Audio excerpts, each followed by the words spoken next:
Hello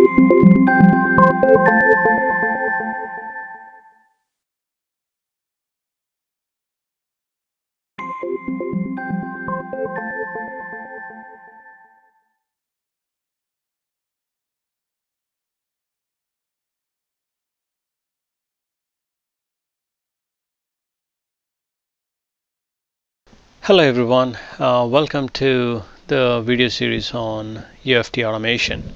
In this video, we will look into environment variables and the way we can use it for parameterization. It doesn't have to be for parameterization, but if you understand what environment variables are and from operating system standpoint, and then if you understand what environment variables mean within UFT, then you'll be better equipped with this knowledge so that you can use it within your application, when you automate using UFT. So before we dive into and start understanding what these environment variables are, we need to first understand what system environment variables are, what it means from an operating system standpoint. So in order to understand that, you will need to go into open a system properties.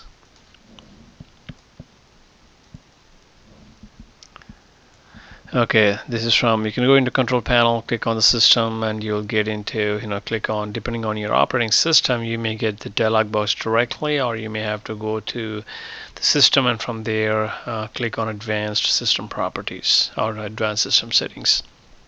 Once you're on the system properties dialog box, there is a button here called environment variables, and when you click that, you would see this another dialog box, and here you'll have two sections. The top one is called user variables, and the lower section is system variables. So anything that you find within the system variables is available across the system, meaning anyone who is connected will have access to these variables. But whereas the user variables are only available to the user who is logged in, meaning when I log in, I could have my own set of variables here and you could have your own set. So that is what it is when it comes to environment variables from operating system standpoint. Now, how do we use it, and what does the system use it for? Let me give you a quick example, or at least show you how this works. So I'm here in the command prompt, and let's say I do echo. I know that I have a specific variable called my site. So what I get is www.globalelectronic.com. So what that is, so within the system variables, I have a variable with the name my site. So it should be somewhere here. My site. Edit that. So my site, and I have the value there. So once I have it defined here, it is available everywhere. You can access that variable from a Java program, from UFT. You can access it from your command window as well. So that's available throughout, across the system primarily. So it doesn't matter. If you can also do echo and do temp. It's a percentage, a variable name, and a percentage, and that's what this is coming from. And again, it's using user profile. And if I do user profile percentage, that's the user who is logged in as, and that's what it substitutes that here. That's what this is. So these are variables, and we use this gets updated depending on the programs you install. And if you're working with Java-based applications, Java_home is typically defined here. So if it's not set right, you'll have to come here and fix it. So these are environment variables. Now let's see what these are inside the UFT. So let us go to test settings, and when you go to test settings, here you have environment. When you click there, you have area on the right hand side that displays the name and the description here. Now what are these? If I pull this drop down, I have built-in and have user defined. So built-in is a list of environment variables from your operating system. So these are actually these are built into, sorry, I didn't mean operating system, but they're built into the UFT, right? So they're built-in variables. You can use this, say for example, results folder. So when you run a script, you can use this to determine what the result folder is. And test directory test dir will give you the location where your script is located. And look at this here. When I click on it, it gives you the value. And results folder, that's where the temporary location is going. So these are all built-in variables. So you don't have to define, they're already there. You can use it. And this is the list. And then you have user defined. The user defined is, as the name says, these are the variables that are defined by the user. So say for example, I want to add something like my name, just as an example, but we can use this for parameterization. But I'll just say global tester. Okay, so that goes in there. I'll just delete this guy here. So have one variable. I'll add one more.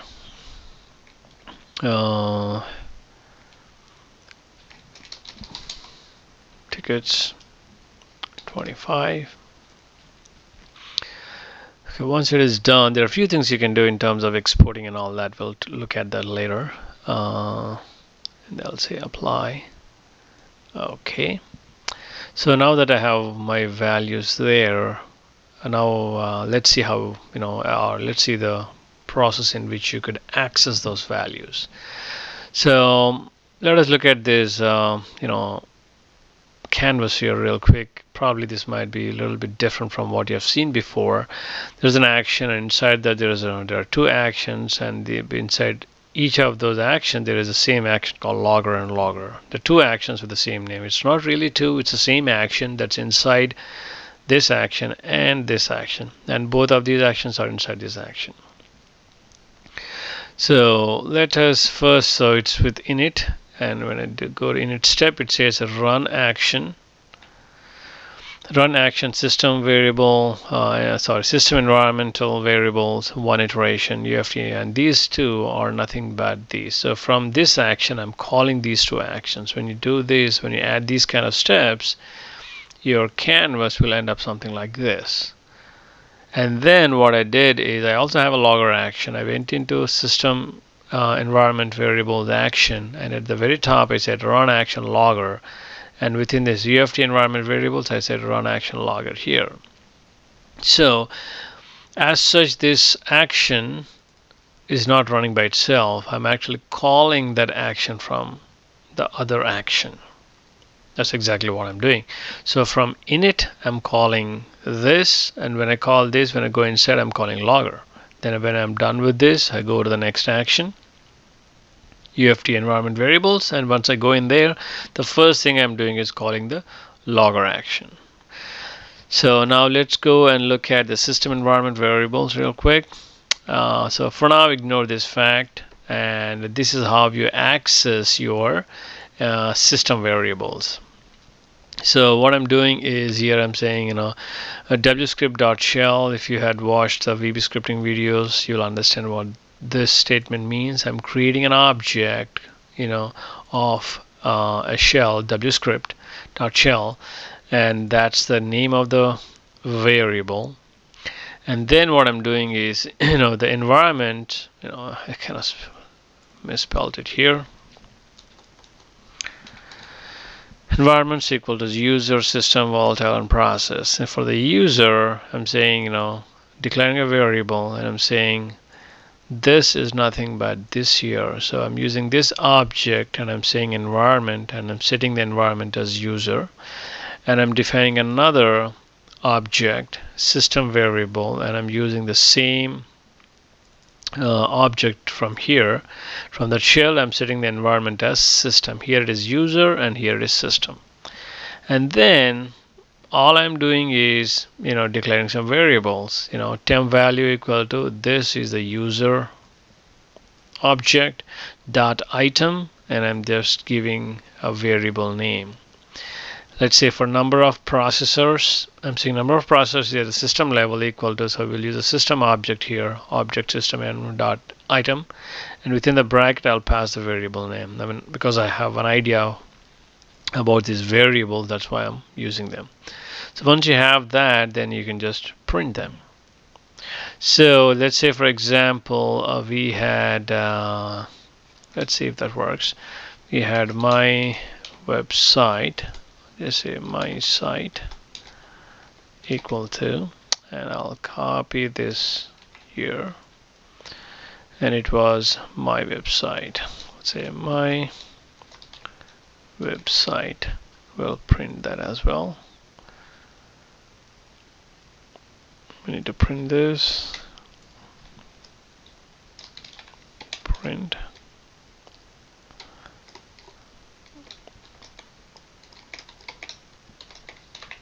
Okay, we'll print that. We'll see if this works or not. So that's how you use the statements to retrieve the values from your system variables.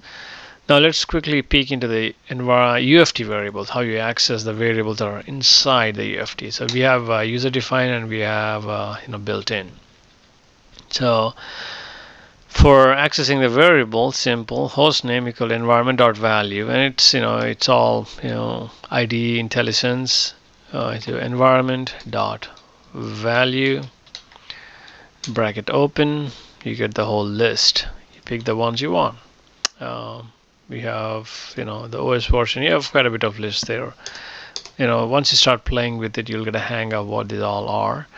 Say for example, test user, test name, action name. So when you do this action name, you'll output the value, the name of the action. And all I did here is to print all these variables that I captured using this environment.value concept.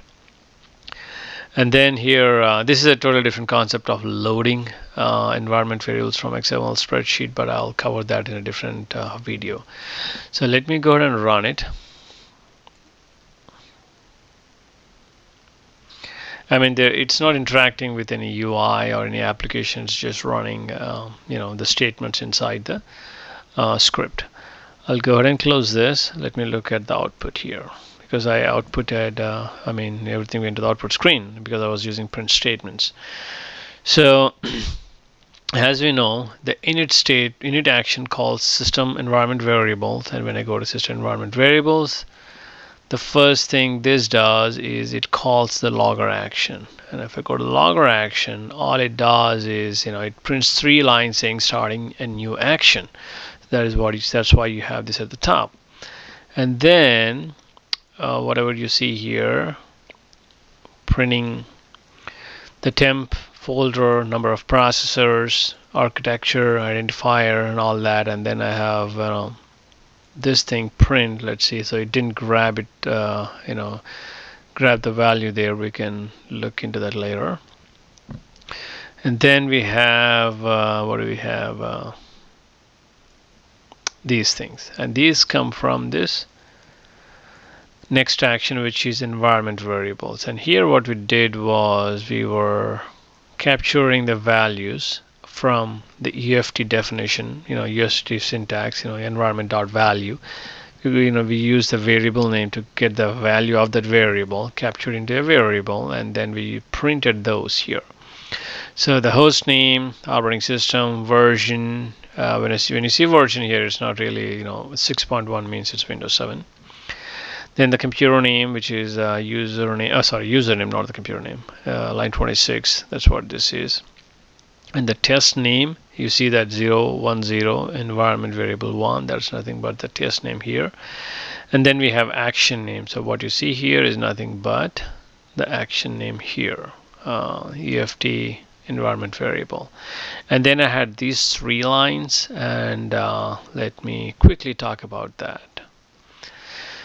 So that's here. What I did here is I imported variables from an XML file, and once I imported them, then I can use the same concept of environment.value to display the value of variables that were imported from XML file. We can look into that XML file in a different video, but I just want to give you an idea of what these are, or where they came from. So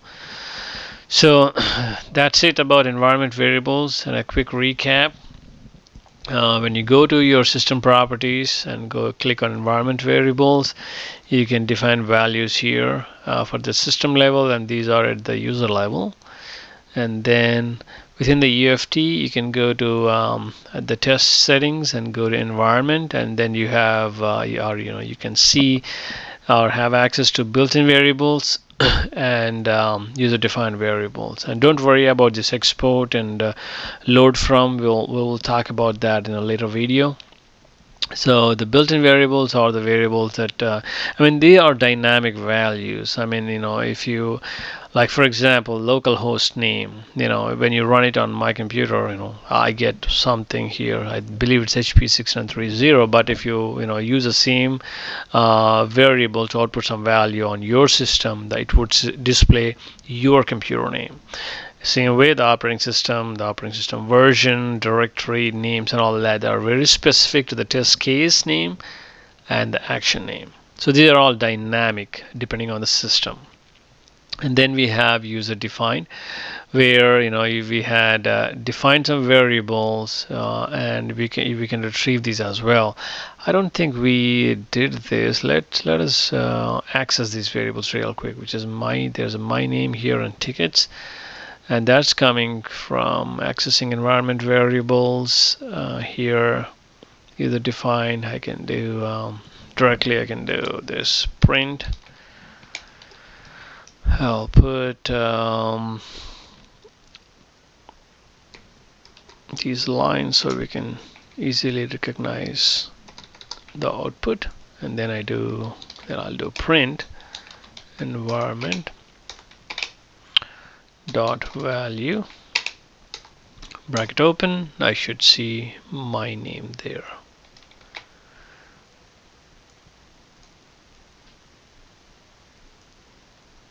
My name is here. Double click that. Then I'll do another line for tickets.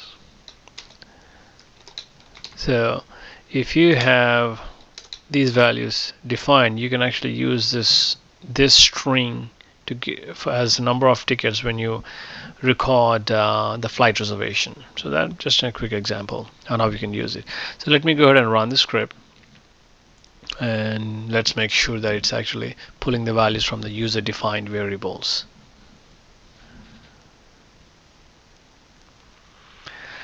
Let's go look at the output. Scroll down here. So I had 2 lines. Those are this. So the global tester and 25. Those are the 2 values that I defined. Let's go ahead and double check that real quick. Environment, user defined, my name global tester, and tickets 25. So that's how you use it. I know that in the script I haven't incorporated this into the script or into some sort of a test case. I had this directly within the script, not using any application, but it can be easily incorporated. It's just a matter of knowing this concept and knowing your screens, meaning your environment, this area. So you might want to write your own script using sample application and put a system, to say the passenger name, number of tickets, date here, and then grab the value from here and use it while recording the audio. While recording. You can use while recording. Also, you can after recording, you can parameterize using the values from here. So that's it about environment variables. We didn't talk about loading or exporting variables into an XML file and importing from XML file into the system. We didn't talk about it. We'll talk about that in the next video. Well, that's it about some basics around environment variables, and we'll talk about exporting variables in our next video. Talk to you later. Thank you for watching this video.